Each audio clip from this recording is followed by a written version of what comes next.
शाम 7 बजे का समय रहा होगा। एक लड़का एक जूतों की दुकान में जाता है। गांव का रहने वाला था पर तेज था।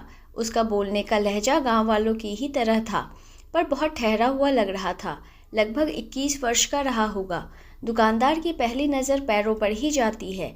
उसके पैर में लेदर के जूते थे जो अच्छे से पॉलिश किए हुए थे। दुकानदार, क्या चाहिए आपको?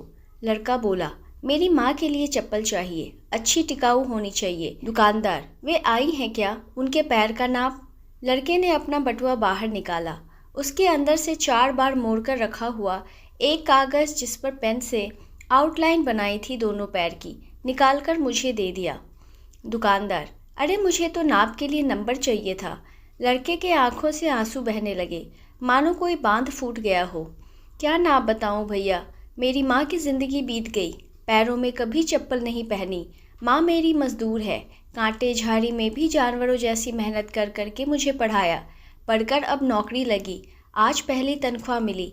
दिवाली पर घर जा रहा हूँ तो सोचा माँ के लिए क्या लेकर जाऊँ। तो मन में आया कि अपनी पहली तनख्वाह से माँ के लिए चप्पल लेकर जाता हूँ। दुकानदार ने अच्छी टिकाऊ चप्पल दिखाई जिसकी कीमत 700 रुपये थी। इतनी कीमत वाली चलेगी क्या? हाँ चलेगी भैया, वह उसके लिए तैयार था।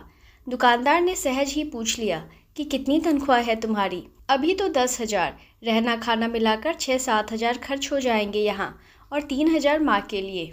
अरे फिर 700 रुपये कहीं ज़्यादा तो नहीं? तो बात बीच में ही काटते हुए वह बोला, नहीं कुछ नहीं होता। दुकानदार ने बॉक्स पैक कर दिया, उसने पैसे दिए। खुशी खुशी वह बाहर निकला। चप्पल जैसी चीज़ भी कोई गिफ्ट में इतनी खुशी के साथ नहीं देता जो इस लड़के के चेहरे पर दिख रही थी। दुकानदार ने उसे कहा, थोड़ा रुको, इसे भी ले जाओ।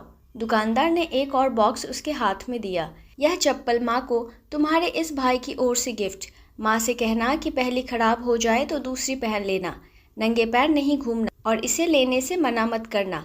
दुकानदार और लड़के की आंखें भर आई। दुकानदार ने पूछा, क्या नाम है तुम्हारी माँ का? लक्ष्मी, उसने उत्तर दिया।